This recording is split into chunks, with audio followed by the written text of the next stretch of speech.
Welcome back to Inside City Hall. George Zimmerman, who shot and killed Trayvon Martin, made his first appearance in a Florida courtroom today, one day after a special prosecutor announced Zimmerman will face charges of second-degree murder. Yesterday's arrest of Zimmerman, who claims he acted in self-defense, comes after a public campaign calling for authorities to take action in the case and has focused the nation's attention on the so-called stand your ground gun laws, which exist in 26 states, including Florida. Here to discuss the Martin case are Marc Morial, the former New Orleans mayor and now the current president of the National Urban League, and also Mayor Bloomberg's chief policy advisor, John Feinblatt. Thanks so much for being here, gentlemen. Great, I really appreciate it. Thanks. Mayor, let me start with you. The arrest has already happened. The prosecution is continuing. What's your hope in this case? I mean, our hope, obviously, is that justice will be done and that the prosecution will lead to a conviction. And that's what we hope. But we pray that the system and the system of justice indeed works fairly. I also hope that this case has shed light on the shoot-to-kill legislation that is passed in the states you referenced, now 26 states, and that it will create a greater awareness of the public safety issues related to the proliferation of handguns in this nation. When you say shoot to kill, are you talking about the stand your ground laws? Yeah, people call it stand your ground. I like to call it either shoot to kill or kill at will, because in effect, what it sanctions is shoot first and ask questions later. It's such a radical departure from what self-defense laws have been in this country that people need to understand that what it does, it eliminates the duty to retreat, and it creates a presumption that if you shoot somebody, it was justified. Well, how do you square this, John, against the right to bear arms, which is enshrined within our Constitution? Look, this has nothing to do with the Second Amendment.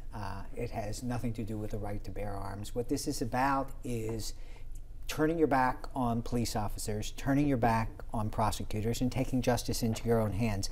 That's not what a civilized society should be promoting. It's never what the concept of a civilized society was.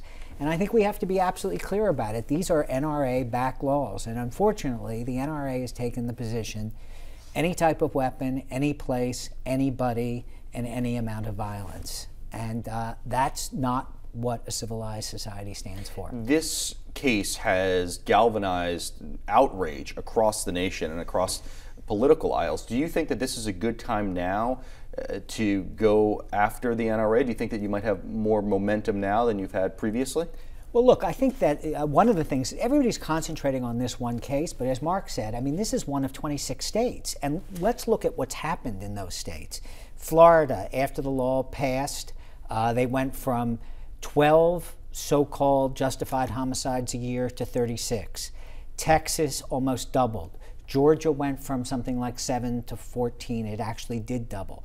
That's been the effect of these laws, and the NRA is behind these laws. The NRA has passed these laws trying to convince people that they will make them safer. It's not making anybody safer. It's actually making people more dangerous. And which one of us who's a parent would like our kids to go out one day and have a fight with somebody that might end up in the old days with a black eye, and in these days it might end up in the morgue? You know, the other thing that is so important is that these laws do not have the support of law enforcement.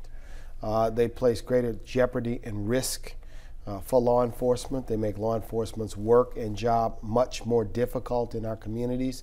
In fact, in Florida, the police chief of Miami testified against the stand your ground or kill at will law. So what we've got to understand is that those who are promoting it represent a small, yes, but powerful group of people, the NRA with their friends and supporters from the American Legislative Exchange Council, but that I think reasonable people with law enforcement have to take a strong stand, and we need to say it's time to repeal these laws in those states where they're passed. And what we've heard from legislators, I think there was one that said this the other day in Florida, I just said yes to the NRA because I always say yes to the NRA, and it took this tragedy for somebody to realize what the impact of saying yes was. Do you think that this tragedy also might prompt people to take a second look at racial profiling?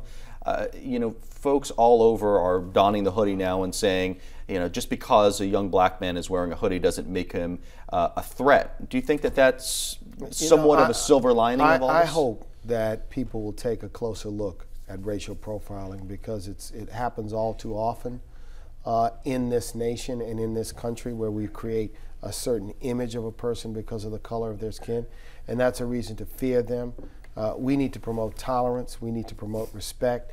And this law sort of sanctions, if you will, in a way, racial profiling. The idea that I could be threatened just in my own head and somehow take a violent act against another person. That's wrong. It's un-American. No one is drawing a direct parallel between the racial profiling that might have gone on in the Trayvon Martin case and certainly the stand your ground law and his death. But that's the same criticism that you hear about stop and frisk within the city, that individuals, the vast majority of them Black and Latino, the vast majority of them have done nothing wrong, unarmed, are being stopped for no reason within the street. How would you respond to those critics? Let's be absolutely clear. Stop and frisk is a police tactic that we think has saved lives.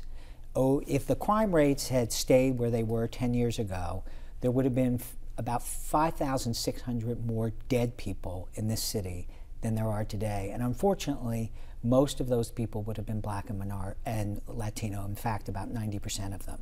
Stop and frisk is a police tactic that saves lives. Stand your ground laws is a law that actually kills people.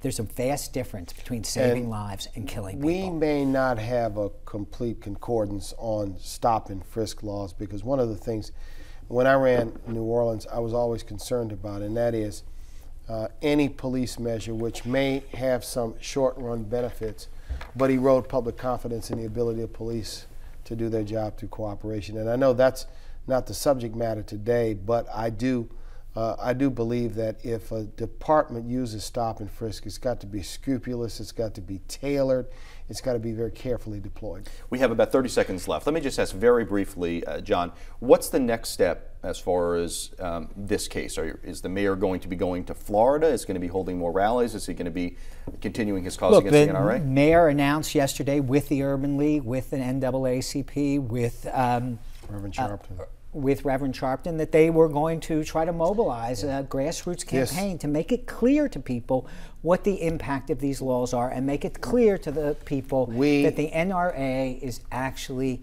jeopardizing people's safety. And we appreciate the mayor's national voice on this issue. As mayor of New York, our nation's largest city, his important voice and his passion with us means that this is the beginning of what I know is going to be a growing coalition across the nation on this issue. So the mayor should be applauded for leadership and for really stepping up on this issue at this time in a way I think that is so needed. Okay, thank you both for being here. Really appreciate it.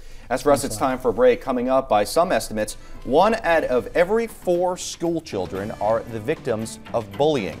We'll be joined by the director of an explosive new documentary about bullying and a leading education advocate. Stay with us.